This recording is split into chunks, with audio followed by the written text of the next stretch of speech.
Hi everyone, welcome to সহজ পাঠ। আজ আমরা ইন্ডিয়ান পলিটির একটি ভিডিও নিয়ে আলোচনা করব, যেখানে আমরা ইন্ডিয়ান পলিটির ডিপিএসপির ইম্পর্টেন্ট সেকশনস গুলোকে কভার করব। ইন্ডিয়ান পলিটি আমাদের প্রিলিতে Indian polity and economy 25 marks cover করে, আর মেন্সে 200 মার্কস কভার করে। সাবজেক্টটি খুবই ইজি, বুঝে পড়লে খুব স্বাভাবিকভাবেই আমরা ফুল মার্কস পেতে পারি। শুধু ইম্পর্টেন্ট সেকশনগুলোকে বারবার করে পড়া এবং রিভিশন করার মাধ্যমে কিন্তু আমরা বেটার রেজাল্ট আনতে পারি। DPSP, directive principle of state policy, আমাদের কনস্টিটিউশনের পার্ট 4-এ ডিপিএসপি রয়েছে।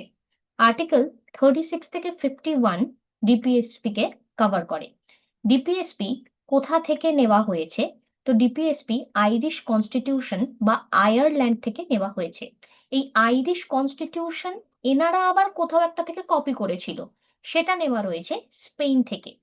ডিপিএসপি নন জাস্টিসিয়েবল, সবটা আমি পড়াচ্ছি একটা একটা করে, আগে জাস্ট একটু ওভারভিউটা তোমাদের দিয়ে নিই। তার মানে কি? তার মানে হচ্ছে গিয়ে কোনো কোর্টে এখানে ডিপিএসপি কে নিয়ে লড়াই করা যাবে না, মানে ডিপিএসপি মানা হয়নি, এই ব্যক্তির শাস্তি হোক, এইরকম আমরা করতে পারি না। ডিপিএসপির অবজেক্টিভ কি? ওয়েলফেয়ার স্টেট ফর্ম করা, যার মাধ্যমে এখানে সোশ্যাল এবং ইকোনমিক ডেমোক্রেসি বজায় থাকে। আর বি আর আম্বেদকর ডিপিএসপি কে নোবেল ফিচার বলেছিলেন।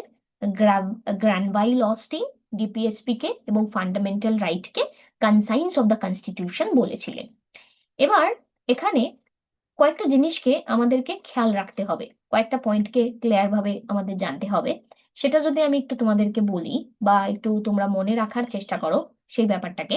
দেখো, ডিপিএসপি কিভাবে লং টার্মে মনে রাখতে পারো। Directive principle of state policy, directive principle of state policy.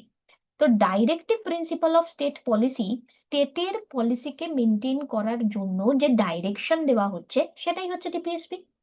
তো আমার পার্ট 4 ডিপিএসপি এখানে থাকছে, এবং 36 থেকে 51। এবার অনেক সময় না আমরা ডিপিএসপি এবং ফান্ডামেন্টাল ডিউটি আমরা কনফিউজ হয়ে যাই। ফান্ডামেন্টাল ডিউটিস কোথা থেকে নেওয়া হয়েছে? USSR, that is Russia. আর ডিপিএসপি আয়ারল্যান্ড বা আইরিশ। কি করে মনে রাখবে যে এই ডিপিএসপিটা আয়ারল্যান্ড? দেখো, আমার ডিপিএসপি স্টেটের ল্যান্ড, ঠিক আছে? Directive principle of state policy, স্টেটের ল্যান্ডের পলিসি হচ্ছে ডিপিএসপি। তাই ল্যান্ড এভাবেই আমরা মনে রাখতে পারবো। তারপর যেটা বললাম, দিস ইজ নন জাস্টিসেবল, বিকজ এটি আমরা কোনো কোর্টে এনফোর্স করতে পারি না। একমাত্র ফান্ডামেন্টাল রাইট হচ্ছে জাস্টিসেবল, বাদ বাকি ডিপিএসপি এবং ফান্ডামেন্টাল ডিউটি দুটোই কিন্তু নন জাস্টিসেবল, এবং একে কোর্টে এনফোর্স করা যায় না অ্যাজ পার আর্টিকেল 37। এবার এখানে একটু সুন্দর কোশ্চেন আসে। ধরো কোশ্চেন করা হলো, DPSP cannot be enforced by any court as per article, এবং সেখানে তোমার বিভিন্ন রকমের আর্টিকেল দেওয়া থাকলো 36, 37, 38 কিংবা 51। এবার আমরা জানি 51 এর এ বিলং করছে কার সাথে?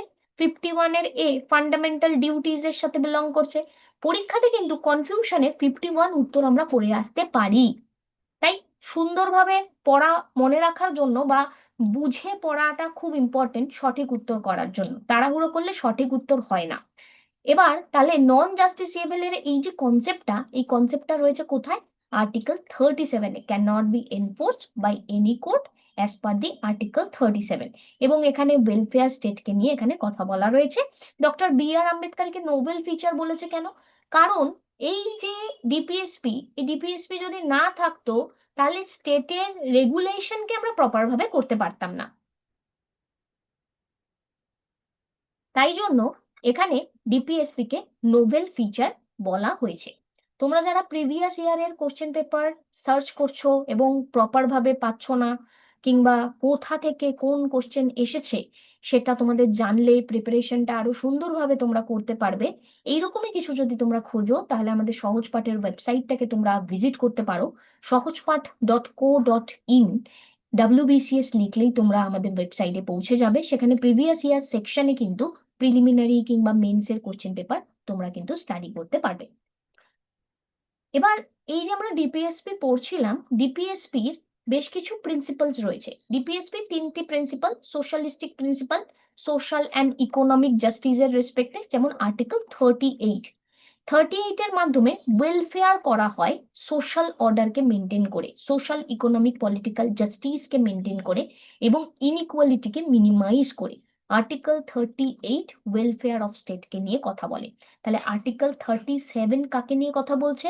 আর্টিকেল 37 বলছে এখানে যে ডিপিএসপি নন জাস্টিসেবল। আর্টিকেল 38 বলছে ডিপিএসপি ওয়েলফেয়ার অফ স্টেটকে প্রমোট করছে।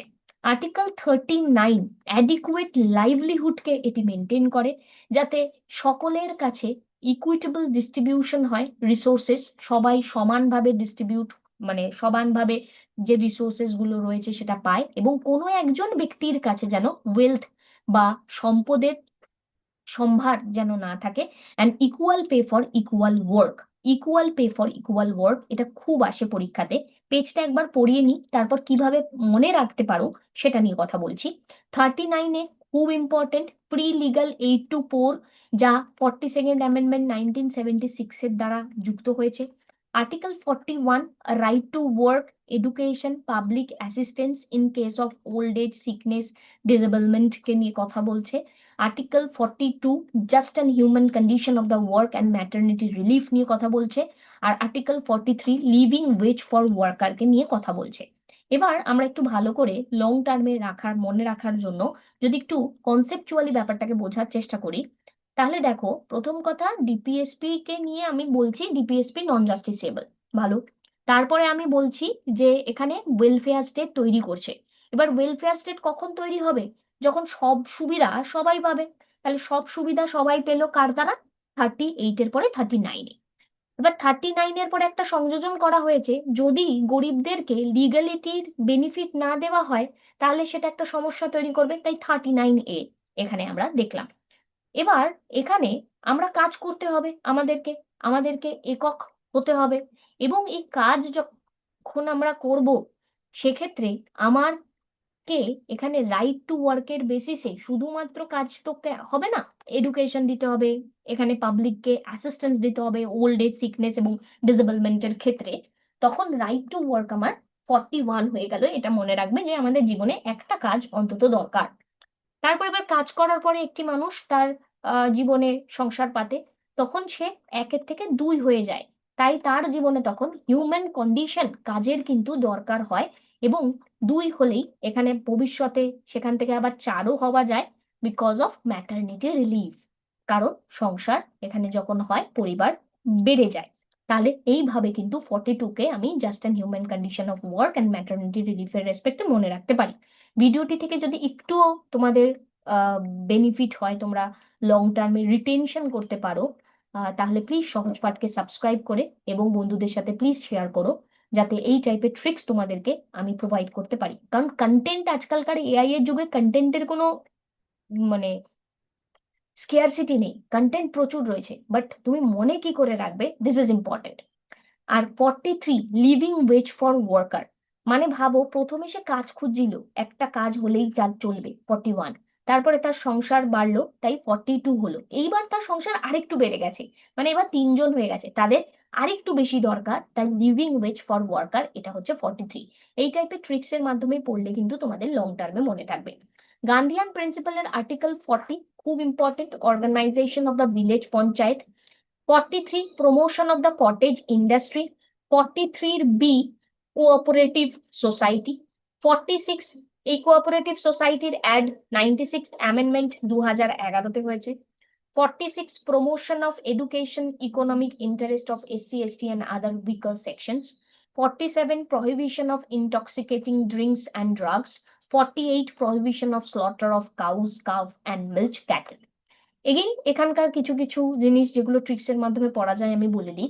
Organisation of village panchayat, panchayat এখানে বলা হচ্ছে, এবং দেখো অর্গানাইজেশন ও কে চোখে দেখো ভালো করে, তাহলে ও এবং আরেকটা 40 এভাবে মনে রাখতে পারো।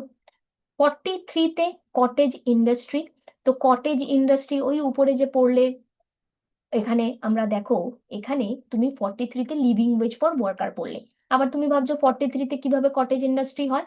43-তে কটেজ ইন্ডাস্ট্রি হয় কারণ একটা সেকশনেরই দুটো প্রিন্সিপালের বেসিসে তার ভিউটাকে আলাদাভাবে লেখা।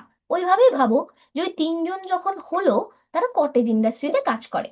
তারপরে এখানে B cooperative, B cooperative, cooperative society 43-এর বি। তারপরে এখানে এসসি এসটি এন্ড আদার বিকাশ সেকশনকে সবসময় হেল্প করা উচিত এডুকেশন অ্যান্ড ইকোনমিক বেসিসে। তাহলেই লাইফে এখানে তুমি 4 মারতে পারবে বা 6 মারতে পারবে। লাইফে 4 আর 6 সংখ্যাটা খুব গুরুত্বপূর্ণ, মানে ভালোর দিক থেকে। আর 47 এখানে prohibition of intoxication of drinks and drugs এর রেসপেক্টে যেটা বলা রয়েছে, যে ড্রাগ অ্যান্ড ড্রিঙ্কস এর ক্ষেত্রে প্রহিবিট করা, মানে সপ্তাহের 7টা দিন তুমি ভালোভাবে কাটাবে, শুদ্ধভাবে কাটাবে, খারাপ খাবার তুমি খাবে না, ইনটক্সিকেট করবে না। আর 48-এ ইনটক্সিকেট যেমন তুমি নিজের করবে না, তেমনি এখানে যে কাউ বা কাভস রয়েছে তাদের এখানে স্লটার এখানে তোমরা করবে না। ইট মিনস আলটিমেটলি এখানে আমরা যদি বলি তাহলে ভিউটা কি, ভিউটা হচ্ছে গিয়ে যে তাদের এখানে বধ বা হত্যা তুমি করবে না, কারণ গান্ধীজি এই পুরোপুরি ভেজিটেরিয়ান ছিলেন, তার বেসিসে এটা তিনি বলেছেন।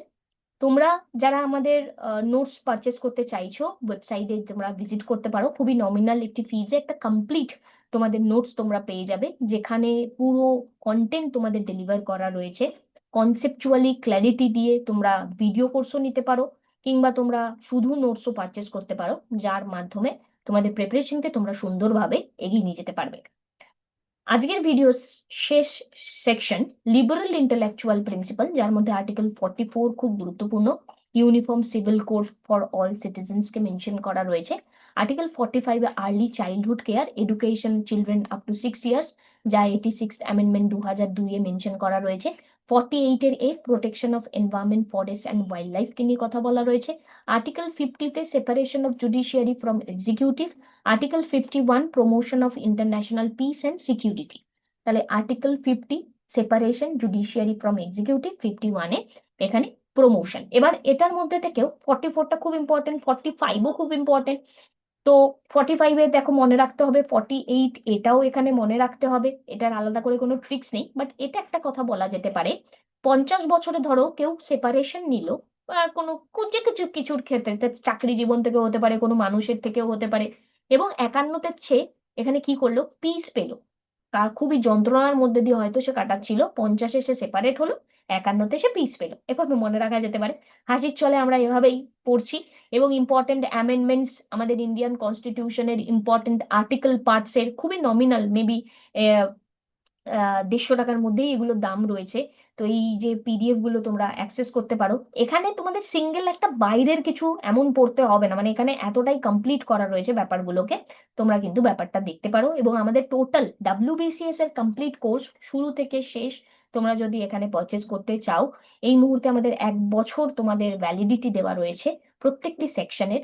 তোমরা আমাদের এই ভিডিও কোর্স পুরোটা পারচেস করে নিজেদের প্রিপারেশনকে সুন্দরভাবে এগিয়ে নিয়ে যেতে পারো। Thank you, take care, have a great day.